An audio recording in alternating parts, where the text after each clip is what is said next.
Another day, another basketball stories na naman ang pagkukwentuhan natin. At ngayon nga ay pag-uusapan natin ang balitang undefeated ngayon po ang San Antonio Spurs sa buwan ng Pebrero at ang balitang problema ngayon ng Los Angeles Lakers. Nagkaroon nga po ang San Antonio Spurs ng easy win sa kanilang game ngayong araw laban sa Brooklyn Nets sa score na 126-110. Sa pagtatala nga po ng double-digit points ng kanilang pitong manlalaro sa paunguna ni Julian Champagnie na nakapagtala dito ng 26 points sa kanyang 10 out of 14 shooting sa field goal at 6 out of 9 shooting naman sa 3-point line.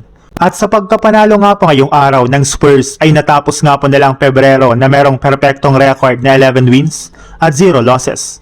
Yes, nagkaroon nga po sila dito ng 11-game winning streak kasama na dyan ang impressive nilang panalo laban sa mga malalakas na contender. At ang maganda pa dyan dahil nga po sa sunod-sunod nilang pagkapanalo ay sa wakas na ibaba na lamang nga po nila sa 1.5 games ang kalamangan sa kanila na ikatop seed na OKC Thunder. Meaning magiging madali na nga po para sa kanilang team na maungusan ito sa mga susunod na araw.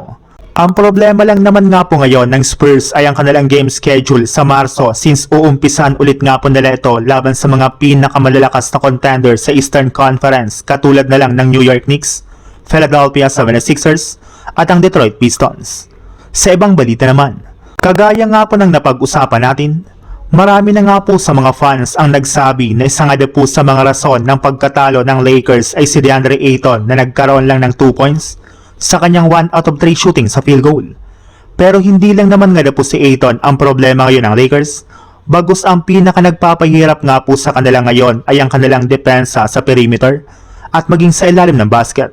Mismong si Marcus Smart na nga po ang nagsabi na hindi sila nakakapag-communicate ng maayos pagdating sa depensa sa kanilang mga nakalipas na laro na siyang dapat nga po nilang pagtuunan ng pansin para makabalik sila sa winning column.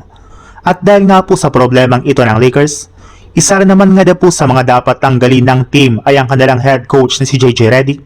Since hindi na nga po niya nakokontrol pa ang galaw ng kanyang mga players sa loob ng court, since nagmumukha na nga po na wala siyang kapangyarihan sa kanyang mga players kaya kailangan na nga po nila ngayon ng bagong head coach.